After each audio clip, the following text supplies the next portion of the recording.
Amici bellini, tutti i dissing del presidente. Allora io cercherò, cioè è appena finita a me la cosa, mi sono scritto tutta una serie di cose sui miei tacchini e vado a braccio, perché come si fa ad andare non a braccio? Probabilmente dovremo fare poi un approfondimento dopo, anche magari live, dove prendiamo argomento per argomento. Io adesso voglio fare un riassuntino per chi non ha avuto tempo di vederlo o per chi non l'ha capito, perché non è sempre facile capirlo. Cominciamo. È un martedì pazzesco.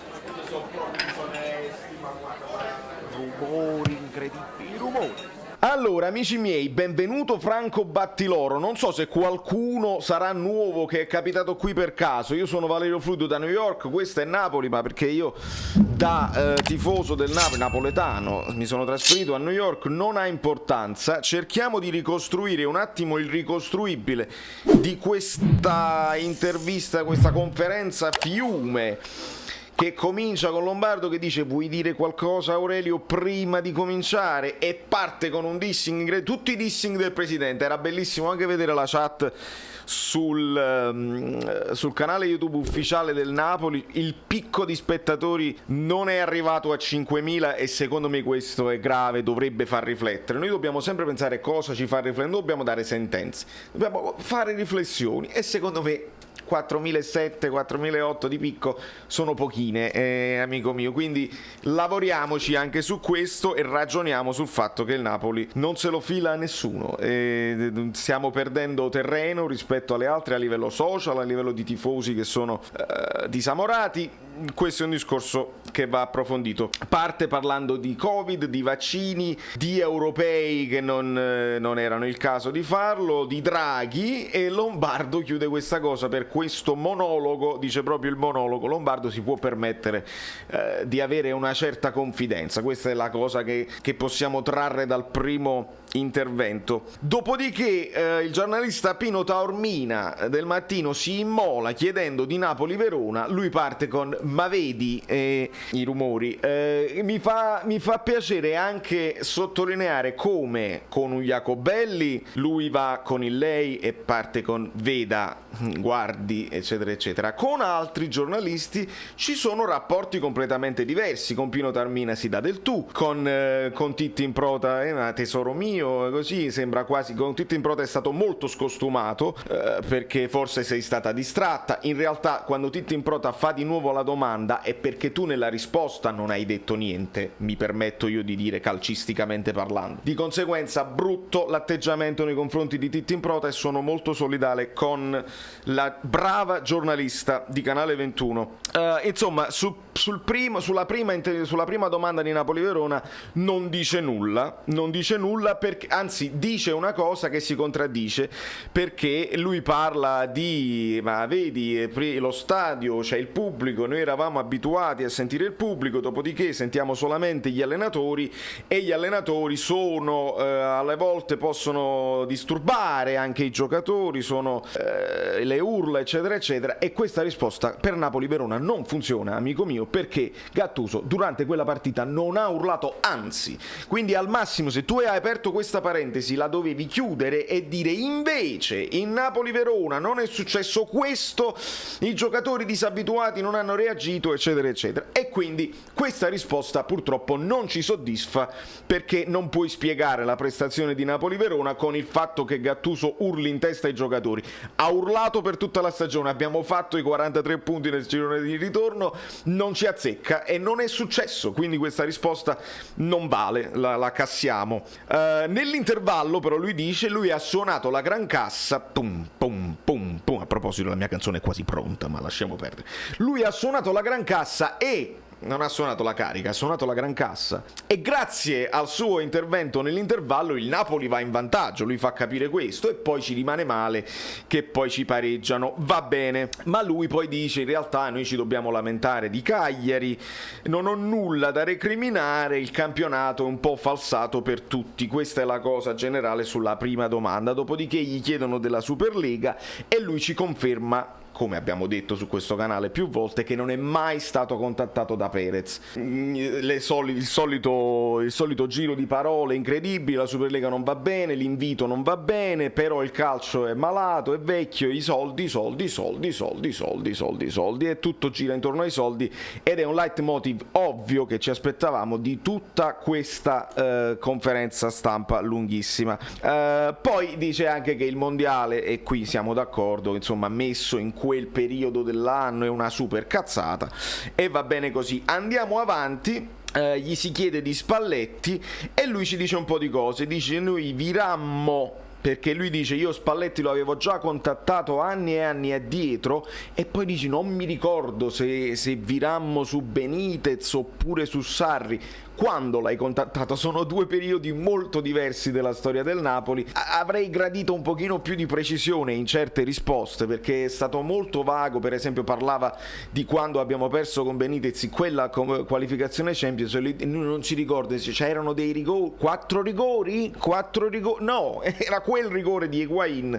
Quindi purtroppo sta perdendo un po' di colpi a livello di memoria, ma capita, io sono il primo che non ha memoria e mi faccio aiutare da voi della community. Scrivete sotto nei commenti tutte le cose che io non ho capito, non ho sentito o non sono riuscito a segnarmi, anche perché poi la chat era molto interessante, divertente, triste ma bellina, perché c'erano molti amici bellini in chat. Abbiamo detto TVB a tutti. A proposito, c'era gente, facciamolo subito vedere, TVB a tutti quelli che hanno voluto fare ruttare il Vesuvio.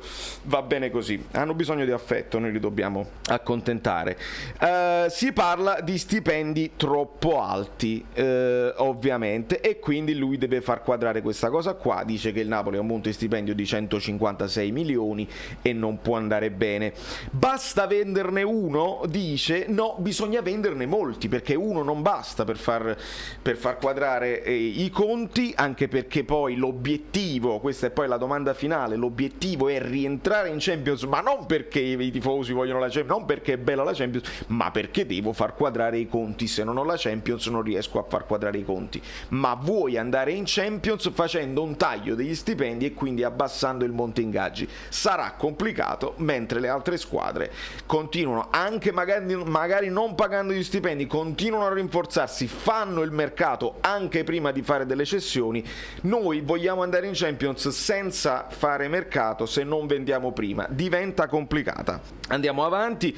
Lui dice ho sbagliato ad investire, e non so se si riferisca all'acquisto di Osimhen o a certi rinnovi. Qualcuno parlava del rinnovo di Mertens, il fatto di aver confermato certi giocatori, non si sa perché, non è chiaro, ovviamente lascia sempre queste parentesi aperte, ma lui dice ho sbagliato ad investire e fa riferimento probabilmente, dico probabilmente, a certi contratti che lui aveva con delle società, credo sponsorizzazioni, che non sono riuscite a mantenere i patti a livello di proprio economico, e quindi lui dice a me mi chiamano e dicono che non possono pagarmi, io però invece li pago gli stipendi, eccetera eccetera. E fin qui non c'è dubbio, lui è il guerriero cavalleresco, e quindi va bene così.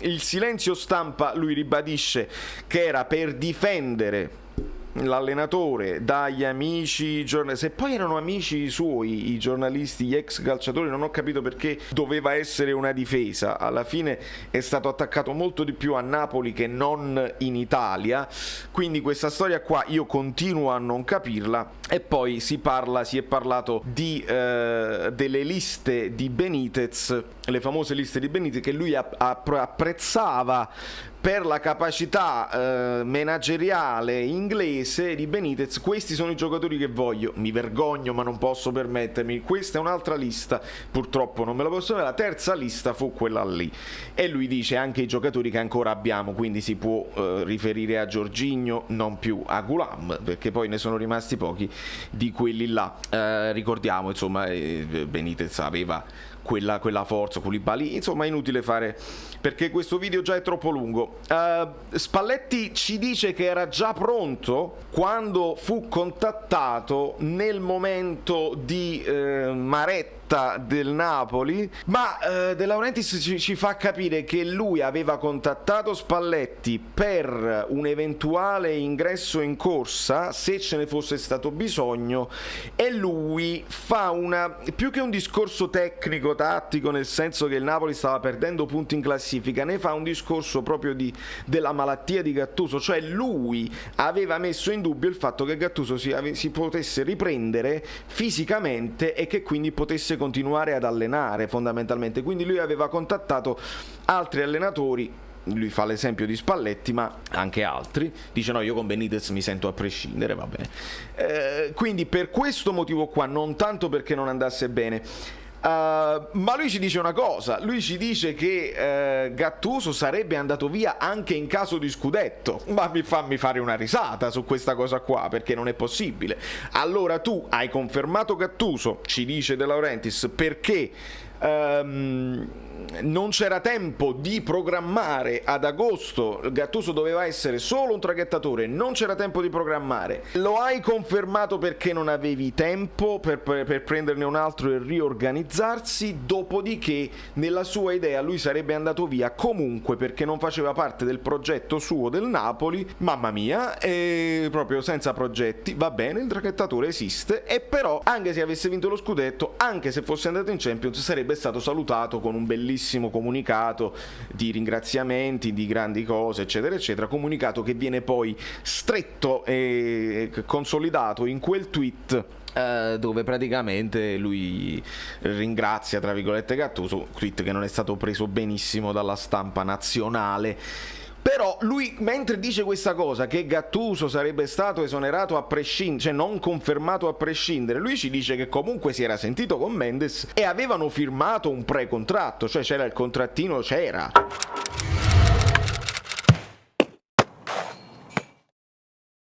Dopodiché Mendes lo ha girato agli avvocati e quando è tornato dagli avvocati sono aumentate quindi lui sta dicendo che è una cosa nuova, perché noi sappiamo sempre che i contratti di Laurentiis sono di 70 pagine, invece il pre-contratto era bello slim, mentre quando è tornato dagli avvocati di Gattuso erano pieni di clausole e lui a quel punto lo ha messo in stand-by, lo ha cestinato. Quindi ragazzi, queste sono tutte le cose che ci ha detto, poi voi potete commentarle, potete crederci, potete contestarle, potete avere altre notizie, io sono contento di saperlo, ma comunque lui insiste sul fatto che non avrebbe firmato a prescindere per il dubbio che aveva sulla malattia, quando Gattuso è stato poco bene con l'occhio, eccetera eccetera. Quindi c'è sempre questa contraddizione, Gattuso doveva andare via anche in caso di scudetto, Gattuso viene confermato, però è la malattia dal precontratto, però è la malattia che ferma tutto. Non si parla di un Gattuso che non aveva soddisfatto a livello di campo, anche perché poi lui dice Gattuso molto allenante, molto sul pezzo anche nella settimana finale di Napoli-Verona, quella famosa, vediamo se non mi perdo niente, al campionato francese, allora risponde in francese per atteggiarsi. L'ego lo devi lasciare fuori dalla porta, tu stai parlando ai tifosi del Napoli, io non conosco il francese, ho tutto il diritto di non conoscere il francese, il giornalista francese ti ha fatto una domanda in italiano, conosce l'italiano, rispondi in italiano o fatela tradurre, non ti atteggiare. Io quando sono live e qualcuno mi scrive in inglese, rispondo in inglese e poi traduco agli altri, perché non è detto che tutti sappiano l'inglese, non mi piace questa cosa qua. Ma perché ti devi atteggiare che sai l'inglese, il francese e poi non capisce niente? Non so di cosa ha parlato con il giornalista francese. Questo è andato, dopodiché Gattuso molto allenante, la cena gaudente sulla la questione Napoli-Verona, lui dice probabilmente a Di Maro oppure a Castel di Sangro, non lo so, ci sarà poi un incontro con quelli che ci saranno dove cercherà di capire di più perché la cosa non è andata, una cena gaudente. Monica Cozzafava la chiama amore mio ed è comunque secondo me un atteggiamento che non mi convince. Lui dice vendere per comprare e dice una cosa importantissima, e questa qua in giallo: magari ci fossero le proposte indecenti che in passato ho rifiutato, ma in realtà dice le proposte devono essere appropriate, non devono neanche più essere indecenti. Se le ritengo appropriate, nessuno è incedibile. Ma questa cosa non è una novità, lo sapevamo già. Si parla di calcio e mafia, dissing generali a prescindere contro chi, anche contro Gattuso. Ci sono 5 cambi, ma perché non li fai? Perché non rivoluzioni la squadra anche a fine primo tempo, anche se stai vincendo e sta andando tutto bene? Perché devi far vedere i giocatori che io ho comprato, così magari se li compravano quest'estate. Questo è il dissing a Gattuso e a tutti gli allenatori che non utilizzano i 5 cambi che dovevano essere utilizzati che sono stati introdotti in questa fase di Covid per non farli affaticare troppo, e lui invece li vuole usare per mettere in vetrina i giocatori che hai comprato per poi poterli rivendere. Il risultato sportivo non è importante, l'importante è mettere in vetrina i giocatori che poi possono essere rivenduti. In questo momento, per esempio, è difficile vendere Bobotta, è difficile vendere Elmas perché hanno giocato poco e quindi lui si lamenta di questa cosa qua. Il time out, ma com'è bello, fa spettacolo, su questo sono anche d'accordo, possiamo introdurlo, fa parte può essere una cosa nuova che fa spettacolo, va benissimo. Il calcio è vecchio, le solite cose. Gli arbitri fischiano troppo, in Inghilterra è meglio, la tattica 2 palle, non ci interessa la tattica, vabbè, questi sono i bambini che giocano a FIFA. Obiettivo Champions per risanare i conti, non per altro. Le mie chat, attenzione signori, questa è una cosa nuova, lui dice che parla con i tifosi, io parlo nelle mie chat. Quali sono le tue chat? Facci capire, perché voglio parteciparvici. Hai delle chat dove parli con i tuoi tifosi, o è un gruppo WhatsApp di amici dell'imprenditoria o di borghesia napoletana dove ti amano e ti odiano? Veramente strano. E insiste col fatto che il silenzio è una panacea e che le scuse a fine partita del Napoli-Verona, lui dice Titti in Prota distratta, male proprio, Titti in Prota non è mai distratta, le scuse le avrebbe potuto fare solo lui, fatte dai giocatori sembravano indotte, e però neanche tu le hai fatte, e quindi lì tu dovresti prendere la responsabilità. Gattuso era allenante, era sul pezzo, dissing Salernitana, ma lì si ferma moltissimo prima di rispondere, non risponde a braccio perché sa che prima o poi potrebbe avvenire a lui il discorso Salernitana-Lazio, il discorso Bari-Napoli, e quindi non sa bene come uscirsene, ci pensa un po', si ferma, mentre pensa al Bari dice tu se stai salendo in Serie A devi già avere pronto il contratto di cessione dell'altro club, perché queste sono le regole, ma in realtà nella sua testa lui le vuole cambiare, vorrebbe mantenere una quota della società che poi sta in Serie A anche se non compare lui principalmente in prima persona, e quindi poi il conflitto di interessi come lo fai? Cioè non si può fare, vi insisto, solamente i soldi, cioè non te ne importa che magari un Napoli-Bari potrebbe essere visto male da tutti i tifosi perché dici ok, il Bari in Serie A 6 punti al Napoli, oppure il Napoli dà 6 punti al Bari che gli servono per salvarsi se il Napoli già sta bello tranquillo. Non si può fare così il calcio, purtroppo, mi dispiace. Quindi devi già vendere, devi trovare una cosa, una quota, eccetera eccetera. Tony Iavalone invece, amico mio, come stai? Ma che bel collo, hai un collo quasi femmineo. Va bene. E dopodiché si parla di Steccolecco, dei gelati, i gelati, lo gradite un gelato? Nella sua visione lui compra perché non riusciva a mettere un product placement, non poteva fare pubblicità occulta in un film, e quindi si è comprato il gelato, e quindi l'imprenditore, però poi il Covid quindi gli è andata male, e da questa cosa dei gelati parte il fatto che si vendono poche maglie in America. Io non le trovo, ecco perché si vendono poche maglie in America, perché non si trovano, e quindi lui da qui poi viene poi l'idea, eccetera eccetera. Ma sulla questione maglie poi ci arriva alla fine. Come vede il futuro il Napoli, il futuro del calcio? Lo vedo altrove, e non risponde. Non si capisce cosa significa vedere altrove, in un'altra lega? Ma no, ma perché? Sei sarcastico? Sei chiaro? Non hai risposto niente.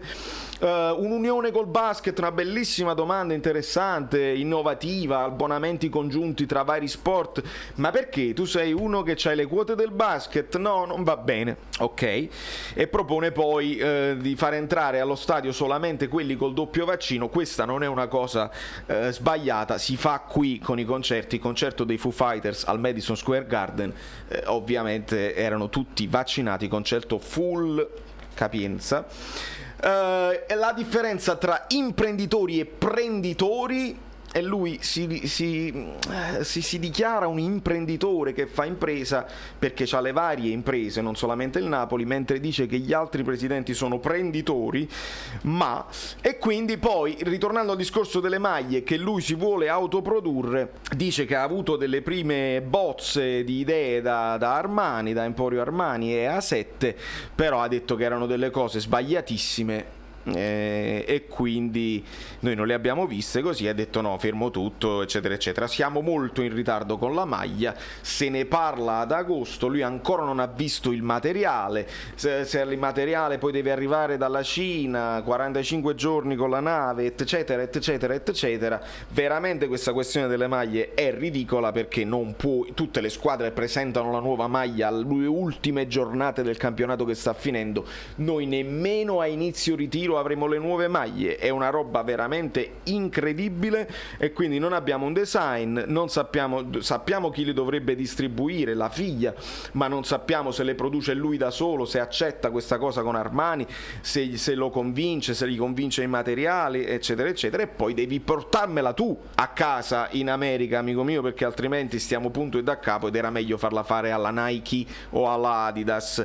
Il rinnovo di Insigne, si fa un paragone, il giornalista fa il paragone con la presenza di Mertens, che con un ingaggio importante potrebbe mettere in pericolo il rinnovo di Insigne. Lui rifiuta questa cosa qua facendo dei paragoni tattici, dice no, ma i due non sono, l'uno non esclude l'altro, eccetera eccetera, e rimanda la palla tutto a Spalletti. Questo è il punto fondamentale. Dice io non vi posso parlare del rinnovo di Insigne perché Spalletti li deve vedere, li deve conoscere e mi deve dire lui quelli che possiamo vendere, quelli che possiamo confermare, quelli che dobbiamo rinnovare. Questo mi fa anche piacere, nel senso che ci potrebbe essere poi un progetto, se c'è un progetto che si basa sulle volontà dell'allenatore, ma speriamo che sia così e speriamo di farlo lavorare a lungo, perché altrimenti tutto questo poi ti va a rovinare quelli che è il tuo parco giocatori, e magari poi Spalletti lo fai fuori l'anno prossimo, così non andrebbe bene. Signori, io credo che più o meno questo è il riassunto. Abbiamo fatto anche un pochino di commento a margine, non ci aspettavamo niente di diverso, dissing a chiunque. Va bene così, faremo un approfondimento live, quindi iscrivetevi al canale, cliccate sulla campanella, iscrivetevi al canale Telegram e lasciate tanti mi piace. Faremo una live approfondita, magari ci faremo aiutare dall'amico Guido se avrà la disponibilità, perché Guido è molto impegnato in questo periodo, per approfondire punto per punto questa conferenza. Dopodiché ci si rimanda, o incontrerà De Laurentiis, incontrerà Spalletti il 2 luglio, si incontreranno a mezzogiorno e mezza, non è aperto ovviamente agli addetti ai lavori, ma l'8 luglio ci sarà la presentazione a Castelvolturno, e tra quello che dice il presidente e il filosofo, perché lo so già che lo chiameranno il filosofo Spalletti, ci sarà tutto chiarissimo. Da New York, Valerio Fluido è tutto, 20 minuti, ma meno di così non si poteva fare. Quindi dobbiamo arrivare ai 10.000. Arriviamoci. Si deve cliccare sopra la cosa così, poi cliccate sulla campanella, poi vi iscrivete al canale Telegram, poi dovete praticamente fare. Basta, sei cringe, quante cose. Tutte le cose bellissime. Io mi ricordo come mi chiamo.